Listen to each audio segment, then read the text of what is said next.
कई आसियान देशों को लगातार जब चीन उनके क्षेत्र में घेरने की कोशिश कर रहा है तो भारत उन्हें हथियार देकर मजबूत कर रहा है। हम एक दूसरे के पड़ोसी हैं, ग्लोबल साउथ के साथी सदस्य हैं और विश्व में तेज गति से ग्रो करने वाला क्षेत्र है। हम शांतिप्रिय देश हैं, एक दूसरे की राष्ट्रीय अखंडता और संप्रभुता का सम्मान करते हैं। 10 ममालिक नरेंद्र मोदी को वेलकम कर रहे हैं। This is India ASEAN. For all these 10 countries India is so much important. ठीक है जी, कि उनको इनके साथ एक पूरे का पूरा डायलॉग करना पड़ता है या करना पड़ा है कि आसियान कितना इम्पोर्टेंट है इंडिया के लिए, कितनी इमेंस इम्पोर्टेंस देता है इंडिया आसियान से जो रिलेशंस हैं वो कायम रखने पर। अच्छा, इसके अंदर जब वो वहाँ पर पहुँचे हैं भारत के प्राइम मिनिस्टर, तो उनको रेड कारपेट रिसेप्शन दिया गया है। एज यूजुअल बहुत ज़बरदस्त तरीके से उनको वेलकम किया गया। भारत अपने ईस्ट में देखे म्यांमार, थाईलैंड, लाओस, कंबोडिया, ये वो कंट्रीज हैं जहाँ पे भारतीय जो परंपरा है, भारतीय जो कल्चर है, जो भारतीय जीवन पद्धति है, भारतीय ज्ञान दर्शन है, वो उन समाज पे बहुत बड़ा उनका असर है।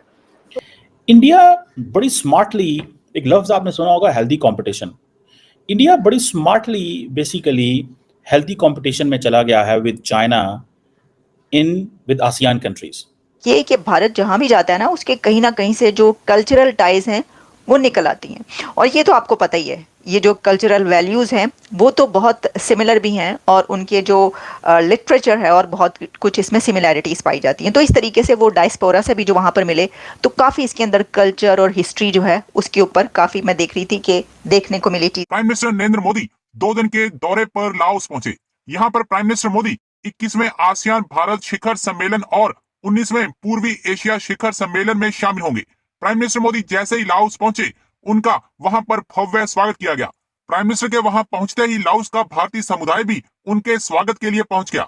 लाओस में रह रहे भारतीयों ने गायत्री मंत्र के साथ उनका शानदार स्वागत किया। प्राइम मिनिस्टर मोदी जब होटल पहुंचे तो लाओस समुदाय के लोगों ने वियंतियाने के होटल डबल ट्री में प्रधानमंत्री मोदी का स्वागत करते हुए हिंदी में अभिवादन किया।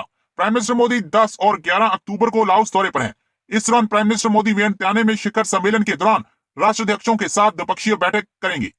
और पाकिस्तान मीडिया ये चर्चा करा कि देखो लाओस में प्राइम मिनिस्टर मोदी का गायत्री मंत्र के साथ स्वागत हुआ। इस वक्त इंडिया के prime minister Narendra Modi Laos में हैं और वहाँ पर वो एक तो आसियान समिट अटेंड करने गए हैं और इसी के साथ जो एक्ट ईस्ट पॉलिसी है इंडिया की उसको 10 साल हो गए हैं और बायलैटरल मीटिंग्स भी होंगी और इसके ऊपर इंडो पैसिफिक एक बहुत सिग्निफिकेंट जो इशू है उसके ऊपर ख़ास तौर पर तवज्जो दी जा रही है इंडिया की तरफ से। अच्छा, इसके अंदर जब वो वहाँ पर पहुँचे हैं भारत के प्राइम मिनिस्टर, तो उनको रेड कारपेट रिसेप्शन दिया गया है। एज़ यूजुअल बहुत ज़बरदस्त तरीके से उनको वेलकम किया गया और फिर वहाँ पर एक आप कह सकते हैं कि बुद्धिस्ट जो तरीक़ाकार है, रामायण जो है उसको जो अडाप्टेशन है वो एक नए तरीके से वहाँ पर पेश की गई उनके सामने।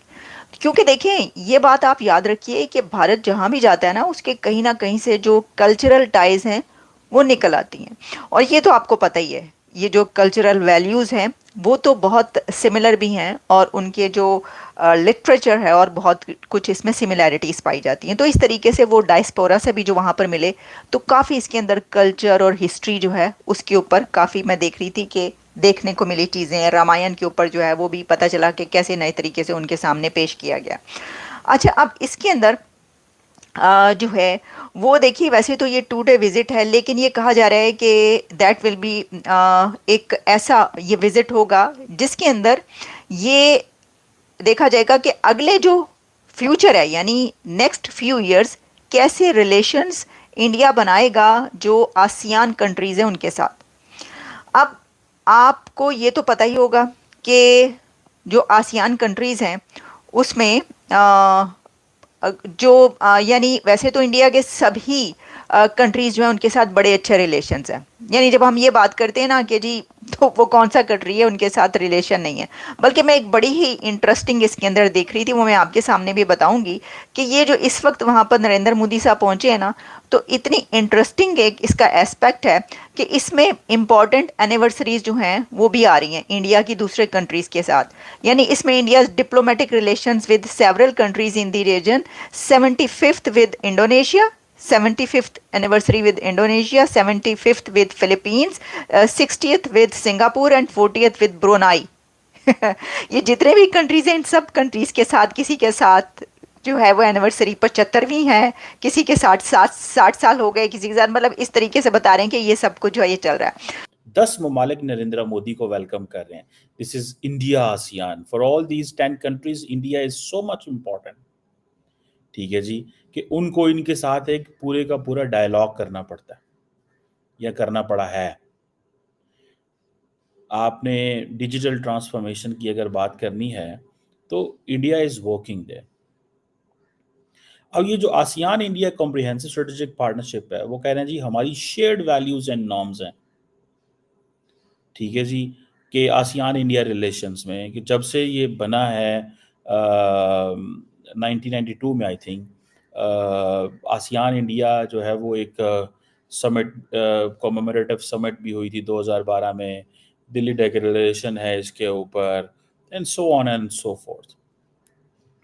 लेकिन बड़े लंबे चौड़े इनके राब्ते हैं। ASEAN India comprehensive strategic partnership 2022 में हुई, ASEAN India joint statement on maritime affair एक दफ़ा 2023 में आई। इसी तरह food security and nutrition response के वाले से भी इनकी एक क्राइसिस ग्रुप मौजूद है। And then digital public infrastructure की ये बात करते हैं कि कैसे हमने डिजिटल ट्रांसफॉर्मेशन या इंक्लूसिविटी को प्रमोट करना है, एफिशिएंसी लेके आनी है अपनी सोसाइटीज़ के अंदर, अपनी इंडिविजुअल्स को कैसे कनेक्ट करना है, कम्युनिटीज़ को, इंडस्ट्रीज़ को, ऑर्गेनाइजेशंस को, सबको कैसे हमने मिल के काम करना है। और वो ये सारे ममालिक, सारे के सारे ममालिक एक चीज़ पर फोकस कर रहे हैं कि जो टेक्नोलॉजी है उसको हम कैसे इस्तेमाल कर सकते हैं फॉर रैपिड ट्रांसफॉर्मेशन, और ये जो डिजिटल डिवाइड है इसको ख़त्म किया जा सके। और सुनने में आ रहा है कि इंडिया जो है इट इज़ हेल्पिंग आसियान का एक डिजिटल मास्टर प्लान है 2025 का, ठीक है जी, उसमें काफ़ी ज़्यादा मदद कर रहा है इंडिया नॉलेज शेयरिंग में, कैपेसिटी बिल्डिंग में। ये जो एरिया है ना आसियान का, ये तमाम के तमाम जो ममालिक हैं वो एक ही बात कर रहे हैं। Indonesia, Malaysia, Philippines, Singapore, Thailand, Brunei Darussalam, Vietnam, Laos,